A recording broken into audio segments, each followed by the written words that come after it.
Hey guys, welcome back to my channel. So I had a different intro because I'm taking part in a Christmas collab, and this is the set that I will be doing for it.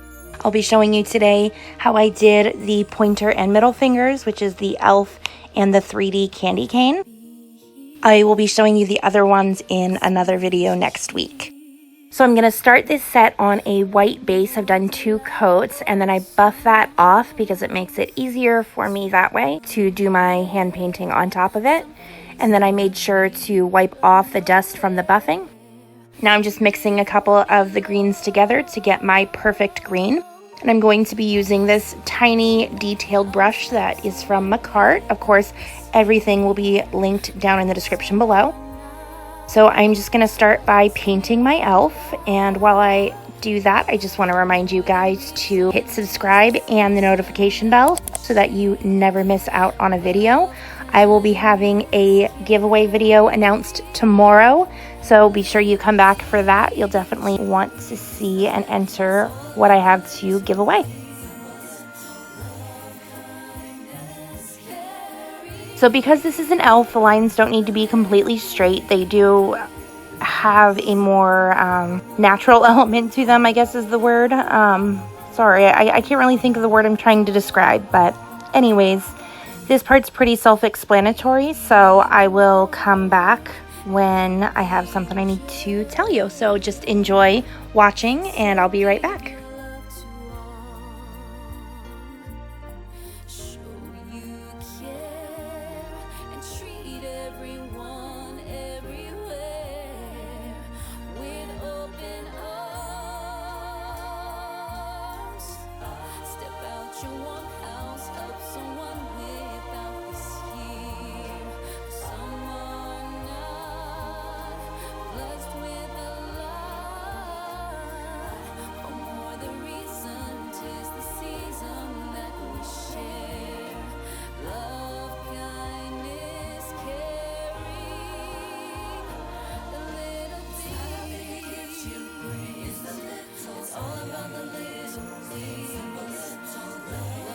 Okay, so after I got the base laid down, I'm just using the darker color now to add some shading. And of course, when I'm doing my hand painting, I do flash cure it for 5 seconds every couple of lines so that I seal my work in and I don't have to worry about it moving around. So I'm just going in with that dark green around kind of the edges. And then once I get the dark green laid down, I'm now wiping off my brush and using some alcohol to blend that out. And I do want that dark green to be slightly different for the other side, just so that it has a bit more depth and dimension to it, and so it doesn't blend all together. So I just mixed in some dark brown to give it a little bit of a difference. And it's not very different, but it is different enough that it makes an impact. So again, the same thing, I go around the edges with the color, and then I wipe off my brush and use some alcohol to blend that out. And then I go back in with the light green and tap that through the center just to make that blend even more seamless. And now I'm just using some of this black gel polish. This is a gel paint that is specifically for like painting lines, and it is so beautiful. I got this at Born Pretty, guys. I will have that link below if I can find it again, but I will make sure I list the haul video where I originally showed you guys this product in the iCard above, because I have this in black and white, and both of them leave beautifully thin lines, and they're just so easy to work with. So I really, really recommend them, and I definitely am going to pick up some more colors because this whole thing would have been easier had I had more colors in that thick gel paint.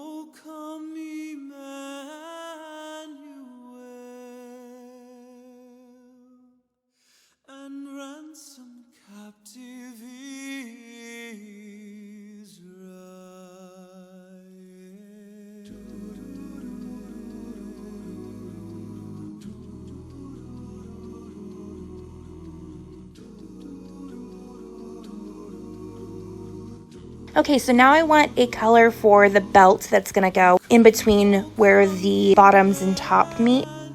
So I'm mixing a color it's kind of like a reddish brown, so I'm mixing the light brown and dark brown together, and then I'm going to add some of the red into that, and it's going to give me the perfect kind of leathery brown that I'm looking for the belt. And then once I lay down all of this color background, I am going to eventually go in and outline everything with the black, just like I did with the bottoms. But for now, I'm just going to lay down all of the color for all the different elements, and then I'll add that black outline in later.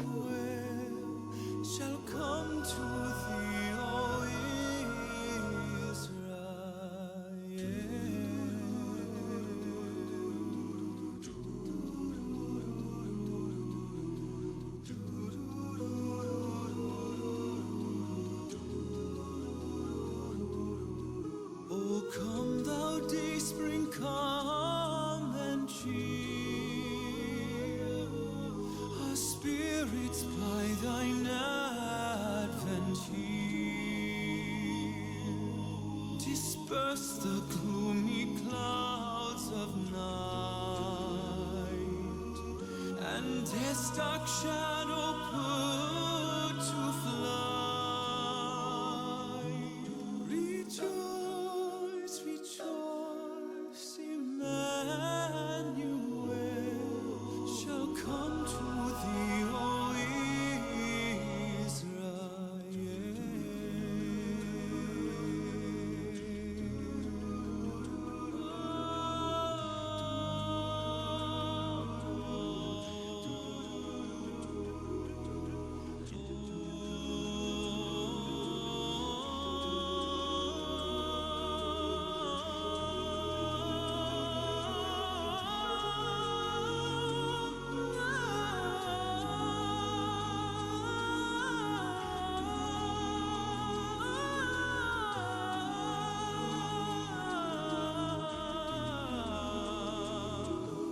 Come, oh come, thou Lord of light, who to thy tribes on Sinai's high, in ancient times did give the law, in cloud and majesty and awe. Okay, so now I'm going to go in and shade the top the same way that I did the bottoms. So I'm adding a little bit of that black in with the red so that I can create a kind of center part down that shirt. I forgot to add buttons to this, but it's okay, it worked out. You can't really tell that it's missing buttons, oh well. But once I added the dark blackish red color, I gave that a flash cure and then mixed more of the red in with that, and now I'm going and shading it the same way that I did the shorts. So I'm just going around all of the edges with the dark red, then I wipe off and clean my brush, and I use alcohol to blend that darker color into the center. And then once I get that blended up into the center, I'll go back in with the light red just to further blend that color and give it a real seamless transition. And I'll do the same on the other side.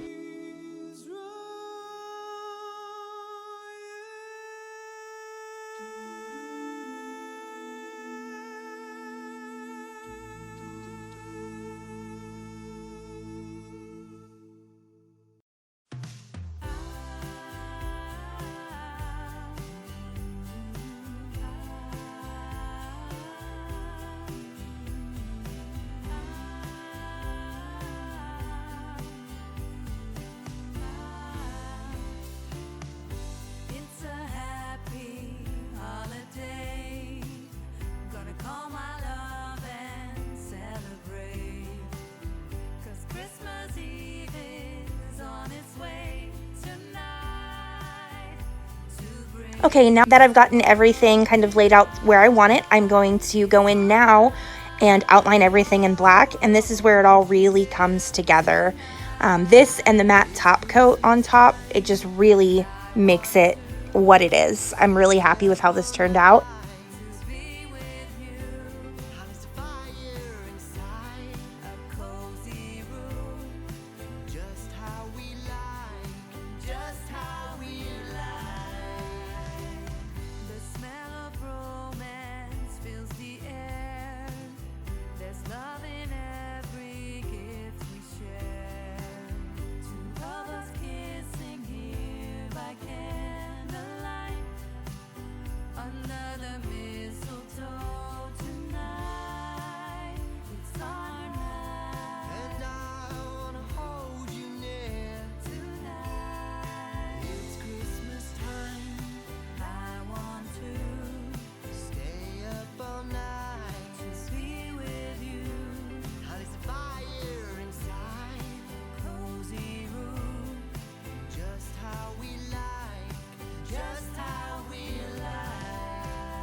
Okay, so now I'm gonna go in with my 3D elements. So I'm adding some base coat onto those nails so that way the 3D elements will stick. So I've already done that, and now I'm going to create a kind of paste that I'm gonna be able to mold with my fingers. So the way I do that is I choose the color of polygel that I like, and then I add in clear acrylic. The amount of acrylic that you need to add will really vary depending on the brand you're using and even the color that you're using. So whites tend to need more of that clear acrylic in it, and then more translucent colors or less sticky brands need less. So normally when a brand is less sticky or more firm, it means that they use more acrylic in their polygel anyways, because that's basically what polygel is. It's acrylic and gel mixed. So when it's less sticky, it's already got more acrylic, so you'll probably need to add less in. But what I did here was I just continued to mix, and then I picked it up and felt it, and it was still too sticky, so I put it back down, and I'm just adding more acrylic back in. And when you know it's ready is when it gets to this kind of grainy, fluffy consistency. It's not really fluffy. It's kind of grainy, honestly. It's almost like wet sand, kind of. A little less sand-like, though. I hope it's hard to describe, guys. It is. But just kind of touch it, and if it releases from your fingers really easily, then you're good to go. So then I picked it up and tried rolling it into kind of like a snake figure with my hands, but it wasn't rolling evenly, so I put it back down on my palette and rolled it out that way, and it rolled perfectly. So now I'm just applying that right onto my nail.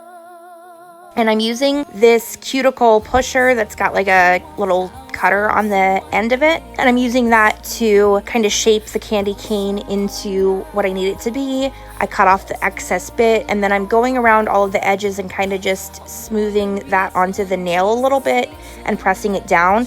And I'm doing it on the edges like that so I don't have to press on the top and flatten the candy cane at all. Then I'm just showing you here how I tapped it to make sure that it was completely cured. And then you can go ahead and start painting it. So I'm just using my red gel polish and creating thin stripes again. If you do kind of fudge the lines or anything, you can go back in with white and fix them. So it's not like super hard or horrible or anything. So just take it slow. And what I like to do is kind of lay down my brush and make a dot first, and then I pull it through into the line. Sometimes I forget to just start with a dot, but it is easier for me that way when I do it. And always use your pinky or ring finger, whatever you're most comfortable using, to kind of stabilize your hand. Otherwise, your lines are going to be shaky. They're not going to be straight. So just give yourself as much stability as you can. You can see my other nail there kind of resting on my finger, and it just creates a much more stable environment so that I can get really straight lines. So it's really easy to do. And I know candy cane lines probably go the other way, but I had these other lines in the background underneath my candy cane, and I wanted these to go the opposite way. So maybe I should have curved my candy cane backwards so that the lines could go this way, but I think it still looks good. I mean, it's a candy cane.